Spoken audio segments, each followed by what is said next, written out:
जी, दादा अब हम अपने मेहमान की ओर उषा भी जी ध्यान दे दें। बिल्कुल। अरे मेहमान जी, सुन रहे जी, हैं, जी। मेहमान नहीं है। मेहमान मेहमान सुन रही हैं।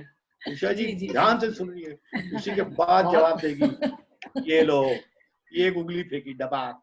चलो, चलो। चलिए मैम सॉरी। आप अपनी बात सॉरी। रखिए। सभी साथियों को नमस्कार। नमस्कार। सुनाई दे रहा है ठीक से? जी बिल्कुल। बिल्कुल। यस।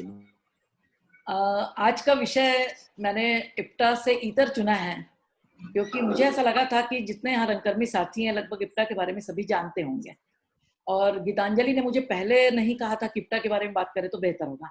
आज सुबह जब उसने कहा तो मुझे ऐसा लगा कि हाँ, हो सकता था ये भी, क्योंकि अब तो इप्टा में बहुत सारी नई नई चीजें लगातार हो रही हैं। मुझे उम्मीद भी यही थी अ, आपसे, लेकिन मैं चाहूंगी कि नहीं, इप्टा के ऊपर हम एक अलग से एक सत्र और करेंगे आपके हाँ, साथ।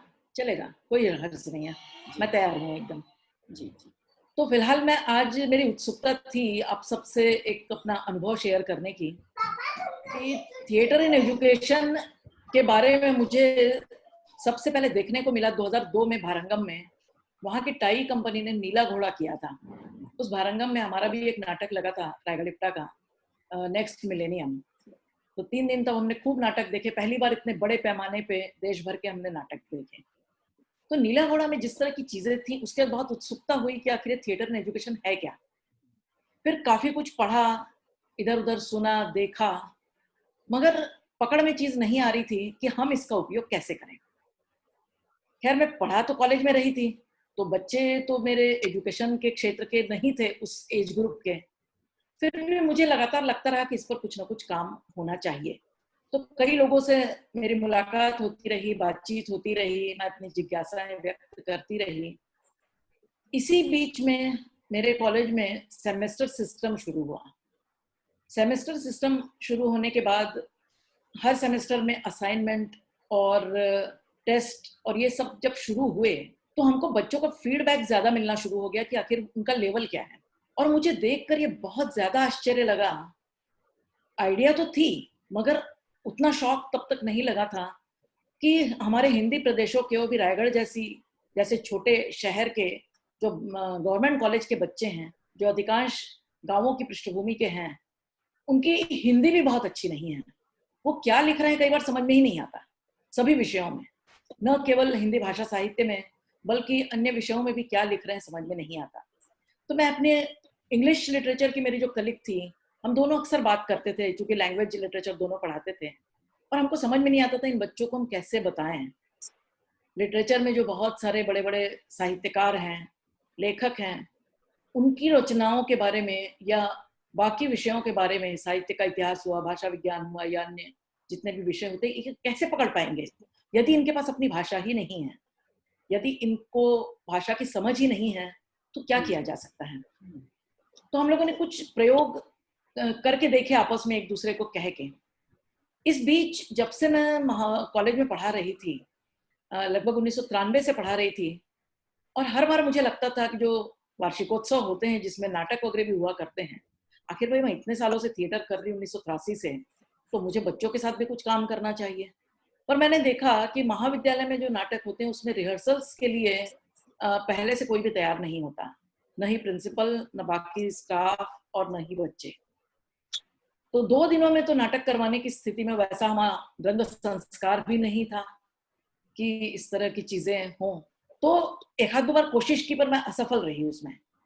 तो ये जो बातें मेरे दिमाग में लगातार उमड़ घुमड़ रही थी, तो यूजीसी से जो माइनर और मेजर प्रोजेक्ट्स मिलते हैं, मैंने 2007 से 2010 तक एक मेजर प्रोजेक्ट लेकर हमारे इधर के आदिवासी बहुल क्षेत्रों का डॉक्यूमेंटेशन किया था, पारंपरिक लोक संस्कृति का, और वो बहुत सराहा गया और काफी उसका फायदा हुआ। तो मुझे ऐसा लगा कि क्यों ना मैं थिएटर पे कोई प्रोजेक्ट लेकर काम करूं, तो उसमें मेरा उद्देश्य भी सफल होगा और एक नया काम हो सकेगा, एक रिसर्च हो सकेगी नई।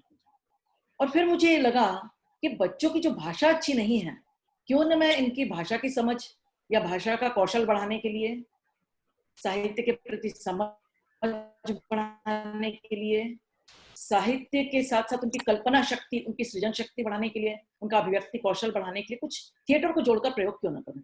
और तब मुझे एकदम फिर ध्यान आया थिएटर इन एजुकेशन का, मैंने बहुत एक्सप्लोर किया, इंटरनेट पे ढूंढा, कुछ अपने साथियों से जिन लोग थोड़ा बहुत काम कर रहे थे उनसे पूछा टटोला, मगर कॉलेज में इस तरह के अनुभव मुझे किसी के साथ नहीं मिले। तो मैंने सोचा चलो मैं ही प्रयोग करके देखती हूँ, असफल हो गया तो असफल हो गया भाई। रिसर्च जो प्रोजेक्ट मिलता है उसमें तो कोई बहुत जरूरी नहीं है कि आप सफल हो, पर आपने क्या किया ये बहुत महत्वपूर्ण है, और कितना लग कर किया। तो मैंने तय कर लिया, उसका सिनॉप्सिस बनाकर भेज दिया, और जब वो आ गया सैंक्शन होकर, तब मुझे लगा कि नहीं, वाकई अब कुछ अच्छा ही करना चाहिए। तो मैंने पहले भी सोचा था कि फर्स्ट ईयर और सेकंड ईयर बीए के, ग्रेजुएशन लेवल के फर्स्ट ईयर और सेकंड ईयर के बच्चों को चुनूं, क्योंकि मैं फर्स्ट ईयर में पढ़ाई भी करती थी। साइंस के बच्चों को जानबूझकर नहीं लिया, क्योंकि हमारे यहाँ 2 शिफ्ट में कॉलेज लगता है, सुबह और दोपहर को। सुबह आर्ट्स की शिफ्ट होती थी, दोपहर को साइंस की होती थी, और स्वाभाविक है कि आपके जो स्टडी आवर्स हैं उसके बाद ही हम प्रोजेक्ट का काम कर सकते थे। तो साइंस की क्लासेस शुरू हो जाती, इसलिए मैंने साइंस के बच्चों को नहीं लिया। कुछ बच्चों ने इंटरेस्ट दिखाया भी था, मैंने कहा था जिस दिन फ्री हो जाओ तो आ जाया करो। तो ये तो बात हुई फर्स्ट ईयर सेकंड ईयर के बच्चों को। फिर मैंने अपने क्लास के दौरान ही कहा कि जो बच्चे इंटरेस्टेड हों मेरे साथ 1.5-2 साल काम करने के लिए, वो आ जाओ। हमारा पीजी का डिपार्टमेंट अलग बिल्डिंग में था, तो बच्चे आए, लगभग 25 बच्चे आ गए थे। तो उन लोगों को मैंने आइडिया दी कि किस तरह का काम करना है, और मैं बहुत सारे उनको ये बहुत स्पष्ट किया कि इसमें कोई भी कोर्स की चीज नहीं की जाएगी। जो तुम लोग पढ़ते हो और बड़े ऊब ऊब के करते हो, ऐसा मैं कुछ नहीं कराऊंगी। हम बिल्कुल एक नई दुनिया में काम करेंगे, बहुत खुल के काम करेंगे। यहाँ मैं उस तरह से टीचर नहीं हूँ और तुम लोग स्टूडेंट नहीं हो। यहाँ हम सब दोस्त हैं, और मिलकर हम कुछ नई तकनीकें हम लोग खोजेंगे कि हम अपने भाषा साहित्य की समझ को, अपने कौशल को कैसे विकसित करें। बच्चों ने अच्छी दिलचस्पी दिखाई, तो मुझे भी थोड़ा उत्साह आया। फिर मैंने उनको अगली क्लास में आने के लिए कहा। हमने तय किया कि सप्ताह में हम 2 दिन क्लास कर सकते हैं, उससे ज्यादा तो तमाम हमारे शेड्यूल में न बच्चों को समय है न मेरे पास समय है। और मैंने फिर अपनी जो ये स्ट्रेटेजी बनाई, वो था कि थिएटर गेम्स एक्सरसाइजेस के बहाने के माध्यम से हम बच्चों को पहले तो खोलना शुरू करें, क्योंकि हमारी जो पूरी शिक्षा व्यवस्था है वो काफी कुछ वन वे है। खासकर जो गवर्नमेंट कॉलेजेस में और पुराने कोर्सेस में जो चलती रहती है, उसमें टीचर्स आते हैं, अपना लेक्चर देते हैं, चले जाते हैं। स्टूडेंट्स को बोलने का मौका बहुत कम मिलता है। कुछ जो थोड़े स्मार्ट स्टूडेंट्स होते हैं या ज्यादा जिज्ञासु होते हैं, वो भले ही बोल लेते हैं, पूछ लेते हैं, बाद में भी आके अपनी जिज्ञासाओं का समाधान कर लेते हैं। पर अधिकांश जो स्टूडेंट्स होते हैं वो बेचारे सिर्फ श्रोता बनकर बैठते हैं और वैसे ही चले जाते हैं। तो मैंने पहले ही दिन उन बच्चों को कहा था कि इसमें मैं ज्यादा श्रोता का काम करूंगी और तुम लोग को ज्यादा बोलना पड़ेगा। बच्चे पहले तो थोड़ा घबराए, मैडम हम लोग क्या बोलेंगे, क्या करेंगे। मैंने कहा चलो ना हम लोग शुरू करते हैं, जिसको जब बोलने की इच्छा हो तभी बोलना। फिर दूसरे दिन से मैंने सीधे जो बच्चों के साथ हम वर्कशॉप्स लेते हैं या यंग लड़कों लड़कियों के साथ जो वर्कशॉप लेते हैं, उसमें जो वर्कशॉप के पहले दिन आप सभी लोग जानते होंगे, नामों की माला खेल खिलाया जाता है। अधिकांश बच्चों को एक दूसरे के साथ परिचित कराने के लिए, एक दूसरे का नाम, सबको नाम और चेहरे परिचित होने के लिए। ये जो बच्चे थे मेरे 25-30 बच्चे, इन लोगों को थिएटर के बारे में कुछ भी नहीं पता था, नहीं उन्होंने कभी कोई खास नाटक देखा था। उसमें से 1-2 विद्यार्थी थे कि जिन्होंने इप्टा के हमारे जो नाटक पिछले कई सालों से हो रहे थे, उसमें से इक्का दुक्का नाटक देखा था। तो मैंने जब थिएटर गेम्स और एक्सरसाइजेस की बात की, उन लोगों की थोड़ी उत्सुकता जागी कि कुछ नई चीज, और खेल बोलने पे लोगों को अच्छा लगा। एक्सरसाइजेस बोलने से थोड़ा सा लगा पता नहीं क्या कराएंगे मैडम। तो जब नामों की माला खेली, उसमें लोग जो भूले, उल्टे पुल्टे नाम कहे, जैसे हर वर्कशॉप के पहले दिन होता है मजेदार, थोड़ा सा खुले हो। दूसरे दिन फिर हम लोगों ने ध्वनियों की माला से शुरू किया कि आप चुटकी बजाइए, ताली बजाइए, मुंह से आवाज निकालिए, सीटी बजाइए और उसकी माला करें। उसमें बच्चों को और मजा आया। बच्चों को लगा कि वो थोड़े से, क्या वो आवाज नहीं पहुंच पा रही है? नहीं आ रही है मैम, बोलिए। ओके। तो बच्चे थोड़ा सा खुलना शुरू हुए, मजा लेकर अपने आप को, कुछ ना कुछ उनके मुंह से कमेंट्स निकलने लगे, कुछ ना कुछ बात होने लगी। फिर तीसरे दिन से मैंने फिजिकल एक्सरसाइज भी थोड़ी बहुत शुरू की, ताकि उनकी फिजिक भी खुले थोड़ी, और वो बाकी के आगे के जो इम्प्रोवाइजेशन है, जो कुछ हम करेंगे उसके लिए वो तैयार हो। तो मैंने टोटल ये सोचा था कि पूरा का पूरा मेरा जो एक्सरसाइज रहेगा 1.5-2 साल का, ये 3 हिस्सों में करना है। सबसे पहले हिस्से में बच्चों को खोलना है और बच्चों का खुद की तरफ ध्यान देने की, उनकी प्रवृत्ति को बढ़ाना है कि वे खुद क्या हैं, उनमें कितनी क्षमताएं हैं, उनमें कितनी कमियां हैं, कितनी अच्छाइयां हैं, क्या उनका बहुत अच्छा है और क्या उनमें थोड़ा कमजोर है। दूसरी स्किल थी फिर कि भाषा संबंधी या थिएटर संबंधी जो भी चीजें हैं उनको सुनने की और उसको थोड़ा बहुत करके देखने की, प्रैक्टिस में उनकी झिझक टूटे, वो झिझक खोलकर सबके साथ सहभागी होने के लिए तैयार हों, सबके बीच कुछ ना कुछ करने के लिए वे कोशिश कर सकें। और तीसरा मेरा चरण उसमें मैंने तय किया था, इन बच्चों के साथ इनसे निकलवा के कई सृजनात्मक काम करना। पर इन चरणों को मैंने ऐसा 2-2, 3-3, 4-4 महीने के उपरांत ऐसा नहीं किया। जब जैसा मौका पड़ा, बच्चों का जैसा मूड मेरे को दिखा या मुझको जैसा लगा कि अब बच्चे करने की स्थिति में हैं, तात्कालिक रूप में जो जैसा सूझा वैसा मैं करती चली गई। तो गेम्स एक्सरसाइजेस में बच्चे मजा लेने लगे। कभी कभी दूसरे दिन आके, जैसे एकदम छोटे बच्चे बोलते हैं, मैम आज हम ये खेलेंगे, आज हम लोग ये काम करेंगे। बच्चे आके खुद कहने लगे कि डिमांड करने लगे कि आज हमको यही खेलना है। तो उनको खूब मजा आने लगा कई चीजें खेल के। अब अपने आप को खोलने के लिए क्या करें?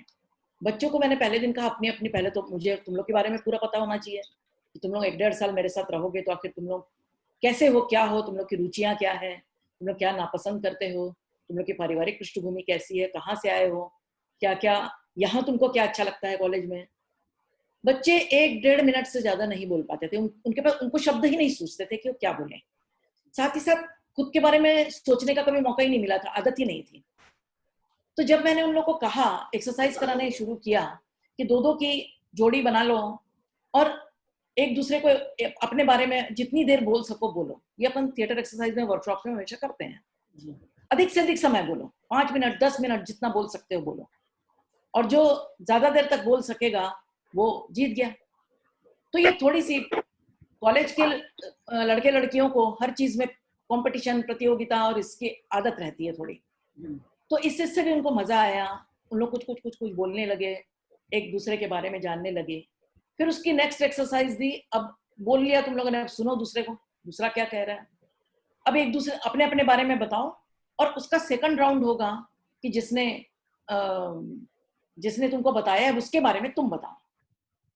तो इसमें भी थोड़ी गफलत हुई क्योंकि सुनने की आदत कम रहती है, और यहाँ पर एक एक्साइटमेंट थी उनको कि अपने बारे में बताना है, हमको ये एक्सप्लोर करना है, वो एक्सप्लोर करना है, आगे क्या होगा। और थोड़ा सा एक कंफ्यूजन भी कि हम सही बोल रहे हैं कि नहीं, हमारी भाषा ठीक है या नहीं, हमसे कोई गलती ना हो जाए, मुंह से कुछ ऐसे शब्द ना निकल जाए कि मैडम डांट दें। क्योंकि मेरी छवि थोड़ी बहुत स्ट्रिक्ट टीचर की थी, तो थोड़ा सा डरते भी थे बच्चे शुरू में। पर फिर धीरे धीरे धीरे खुलते चले गए बच्चे, और उनको ये महसूस हुआ कि हाँ, इस तरह से भी सोचा जाना चाहिए। फिर कई बार तो दूसरी एक्सरसाइजेस होती थी, अचानक किसी बच्चे को कुछ याद आती थी और वो बच्चा था, मैम मैं एक बात शेयर करना चाहता हूँ, सबसे बात करना चाहता हूँ। और जो शुरू होता था, कई बार फिर रोकना पड़ता था, अरे भाई अभी दूसरा भी अपने को काम करना है, ठीक है तो बहुत अच्छी बात कर रहे हो, पर अब दूसरा काम कर लेते फिर और बातें करेंगे। तो इस तरह से धीरे धीरे धीरे बच्चे खुलने लगे। कहीं भी कोई पढ़ाई लिखाई का संबंध नहीं था, कागज पेन का संबंध नहीं था। तो 5 दिन तक लगभग इसी तरह से हमारा 5 क्लासेस तक इस तरह का काम चलता रहा।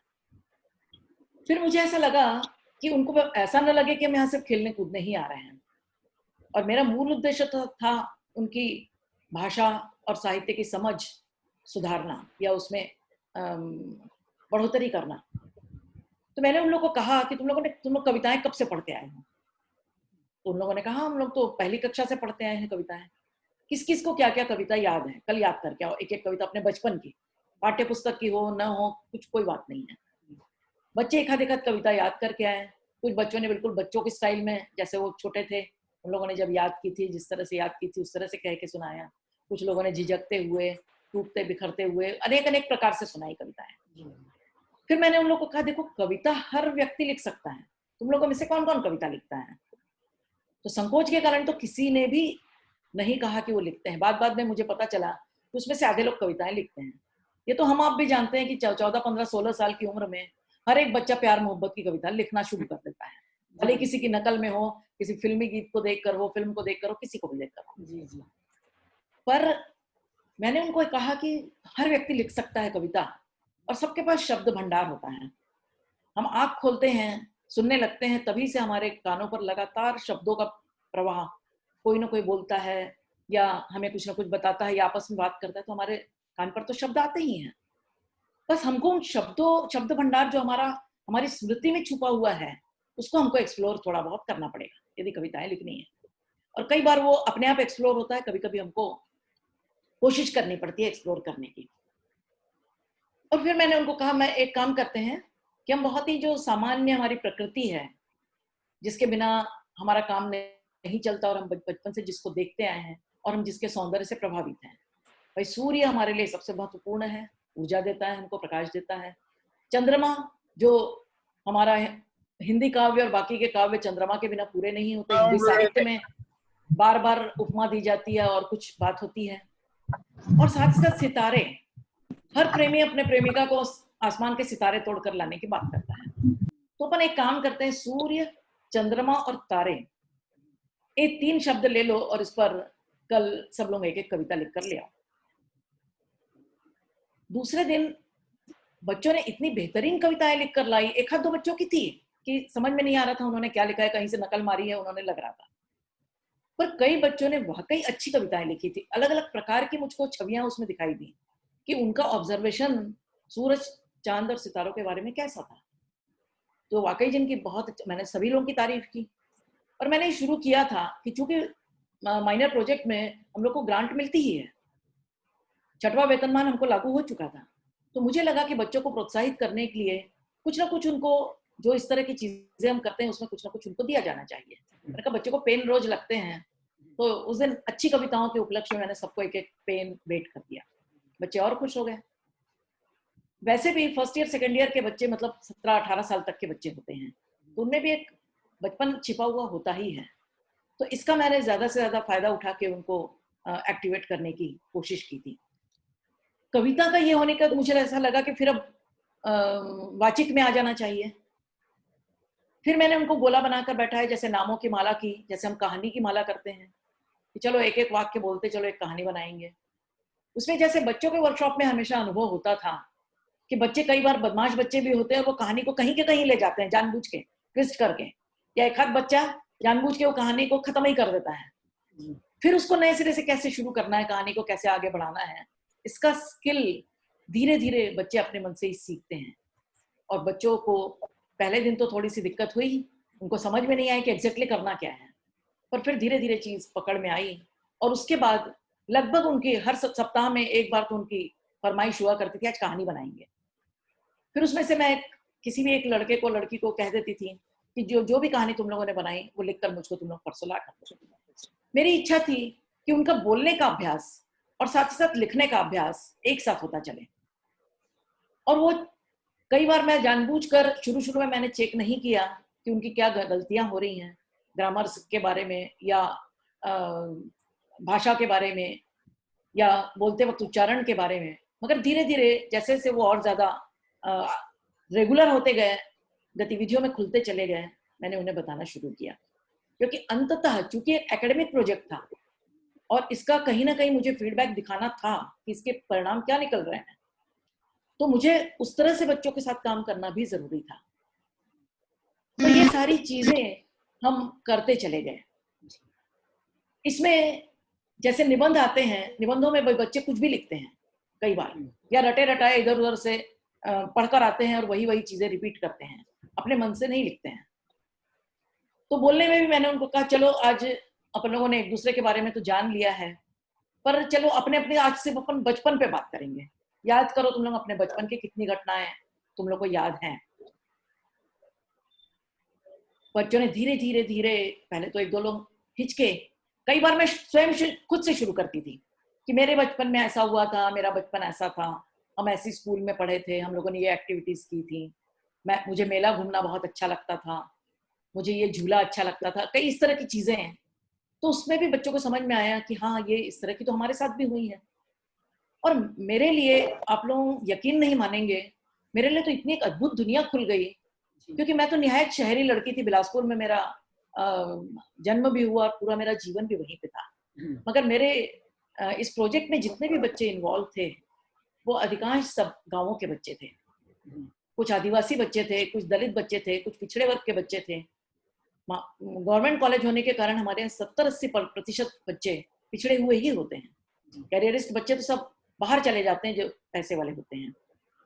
तो उनकी जो दुनिया मुझे जानने को मिली वो मेरे लिए वाकई बहुत अद्भुत थी। उन्होंने पता नहीं मुझसे कितना सीखा। कुछ तो उन्होंने अंत में मुझको 3 बार 4 बार मैंने फीडबैक लिए थे पूरे प्रोजेक्ट में। उसमें उन्होंने तो बहुत उत्साह दिखाया था कि नहीं, हमें नंबर अच्छे मिलने लगे हैं, हमको लिखने में सहूलियत होने लगी है। पर मैं ये निश्चित रूप से कह सकती हूँ कि इन बच्चों के साथ मुझे बहुत सीखने मिला और आगे थिएटर में सारी चीजें भी बहुत काम आती हैं। फिर बचपन के बाद मैं उनको उनके परिवार तक ले आई। परिवार तक आने के बाद कई बच्चे भावुक हो जाते थे, तो मुझे लगा ये सही समय है वो एक्सरसाइज कराने का जो अक्सर हम सब वर्कशॉप्स में कराते हैं कि आप अपने जीवन की कोई बहुत दुखद घटना याद कीजिए, 10 मिनट आंखें बंद करके बैठिए और उसके बाद फिर वो घटना बताइए। महसूस कीजिए चेहरे पे उस तरह के एक्सप्रेशंस, आपकी पूरे शरीर को महसूस होने दीजिए उस तरह की चीजें। कई बच्चे उसमें फूट फूट कर रोने लगे और बाद में उन्होंने काफी फिर उन लोग को पानी वगैरह पिलाने के लिए ब्रेक दे दिया। उसके बाद आकर फिर उन लोग के सबके अनुभव सुने।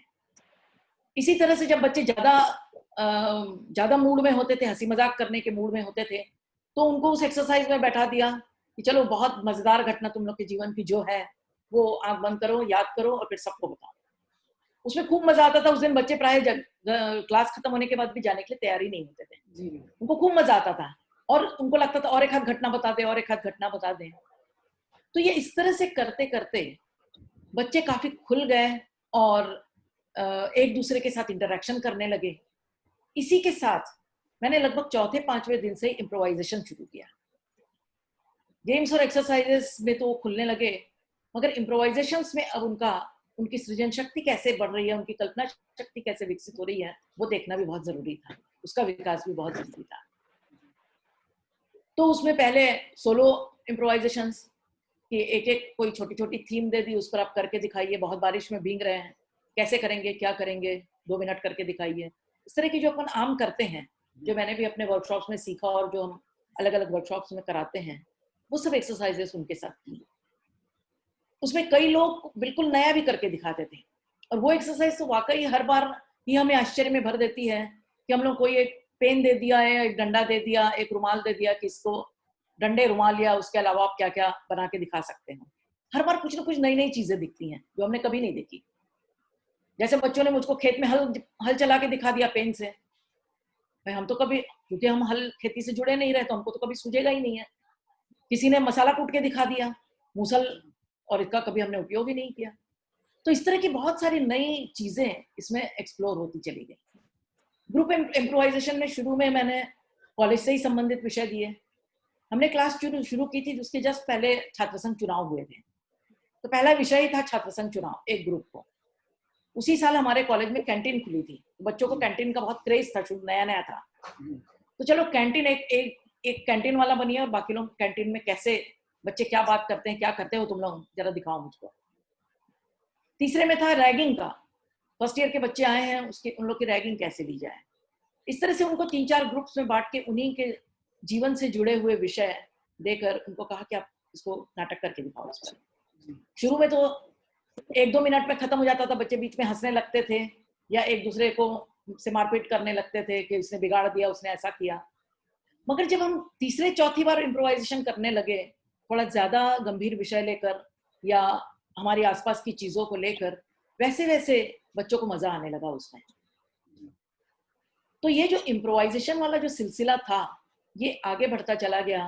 फिर उसमें मैंने और एक नया आयाम शामिल किया, क्योंकि पीजी की हमारी पीजी बिल्डिंग में ही ये हमारी क्लास होती थी और मैं वहां पर प्रोजेक्टर से पढ़ाया भी करती थी। तो मैंने बच्चों को फिल्में दिखाने का सोचा, क्योंकि मैं अपने पीजी के बच्चों को भी फिल्में भी दिखाती थी, नाटक भी दिखाती थी, लेक्चर्स भी सुनाती थी। उसमें यूजीसी के विद्यामित्र के ढेर सारे लेक्चर्स हैं और उस पर चर्चा हम किया करते थे।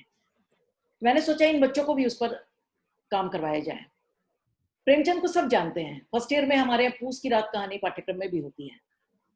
तो सबसे पहले उनको पूस की रात कहानी दिखाई और मैंने कहा सब लोग ध्यान से देखो, पढ़ चुके हो आप लोग ये कहानी अपने पाठ्यक्रम में, अब इस कहानी को ध्यान से देखो, इस कहानी में क्या क्या है, और फिर मुझको ये बताना कि तुम्हारे पाठ्यपुस्तक में कहानी में क्या नहीं था जो इसमें दिखाया गया है, और इस नाटक में क्या नहीं है जो तुम्हारी कहानी में था।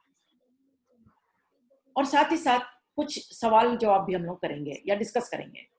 फिर किसका चरित्र कैसा था, उसमें कुत्ता कैसा था, कुत्ता और कुत्ते के और हल्कू के क्या आपस में संबंध थे, उसने किस चीज की फसल लगाई थी, और क्या वाकई ऐसा होता है कि फसल लगने के बाद नीलगाय आती है, तुम लोग के गांव में कौन सी फसल होती है, वहां कौन से क्या होता है, क्या बाढ़ लगाते हो, क्या करते हो, इस तरह की जो बातें होती चली गई। तो उसमें बच्चे बहुत इन्वॉल्व होते चले गए।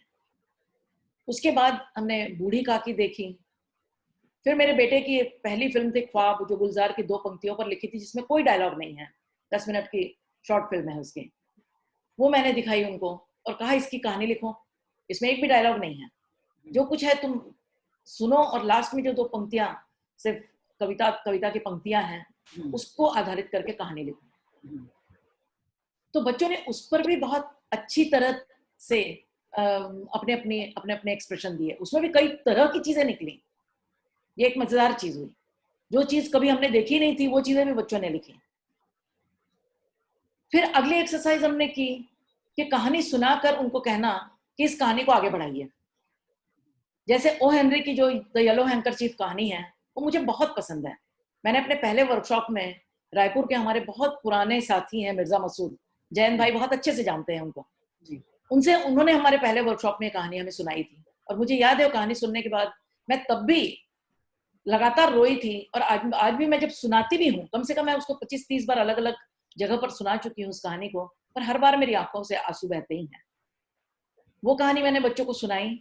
उसके बाद मैंने बच्चों को कहा अब इसके बाद क्या हुआ होगा बताओ। क्या वो पति पत्नी आपस में मिलते हैं, क्या वो घर जाता है, पत्नी उसका कैसे स्वागत करती होगी, पत्नी घर में है कि नहीं है, जिंदा है या नहीं है, इस तरह की कई चीजें। फिर मैंने कहा इसको बड़ा बताओ क्या क्या हो सकता है। बहुत सारे बच्चों ने अलग अलग प्रकार की चीजें बताई। इसके बाद फिर उनको ये कहा कि चलो अब ये कहानी तुम लोगों ने आगे बढ़ाई, तुम लोग अपने मन से कहानी बनाओ। उस दिन गर्मी के दिन थे थोड़े, मैं एक लाल रंग का स्कार्फ लेकर गई थी। मैंने वो स्कार्फ निकाल के रख दिया। मैंने कहा एक स्कार्फ है, इसको आप रुमाल भी मान सकते हो, दुपट्टा भी मान सकते हो, कुछ भी मान सकते हो, इसको लेकर एक कहानी लिखो। तुम्हारे जीवन में इस वस्तु के इर्द गिर्द क्या बुन सकता है, तुम लोग क्या सोच सकते हो, इस वस्तु का तुम्हारे जीवन में क्या उपयोग है, या इसको लेकर क्या कहानी हो सकती है। एक बच्चे ने, जो हमारा इप्टा का ही बच्चा है, फर्स्ट ईयर में था वो बच्चा तब, उसने उस रुमाल के इर्द गिर्द ये इस तरह की कहानी गढ़ी कि वो बहुत गरीब घर का बच्चा है, उसके पास रुमाल नहीं है, वो अन्य बच्चों के पास रुमाल देखता है तो उसको हमेशा लगता है मेरे पास भी एक सुंदर सा रुमाल हो, और बार बार अपनी माँ को कहता है कि माँ मुझे रुमाल ले दे, पर उसकी माँ असमर्थ होती है रुमाल लेने में, उसके पास उतने पैसे नहीं है। और उसको लेकर उसने जिस तरह की कहानी बनाई, मैं बहुत शॉक्ड रह गई, क्योंकि मैं उस बच्चे को जानती हूँ, उसका घर परिवार भी जानती हूँ। मैंने बाद में उस बच्चे को, उसके भाई को मैंने पूछा, वो भी इप्टा में है हमारे यहाँ, क्या उसके जीवन में ऐसा कुछ हुआ है क्या, तो बोला नहीं ऐसा तो नहीं हुआ है कभी। फिर मैंने उसको फिर डायरेक्टली पूछा, बोले नहीं मैंने सोचा था, कई चीजें ऐसी होती है ना कि हमको इच्छा होती है लेने की, पर चूंकि आपने रुमाल के बारे में कहा तो मैंने रुमाल के बारे में लिख दिया उसको। मैम समय खत्म तो इस तरह से ओके, तो जारी करें और कि खत्म करें? हाँ, इसके बाद हम लोग फिर से रिजॉइन लेंगे। ठीक है। सवाल जवाब का दौर चलना चाहिए ना, बातचीत का। ओके ठीक है। आप बोलते रहिए। ओके, तो इस तरह से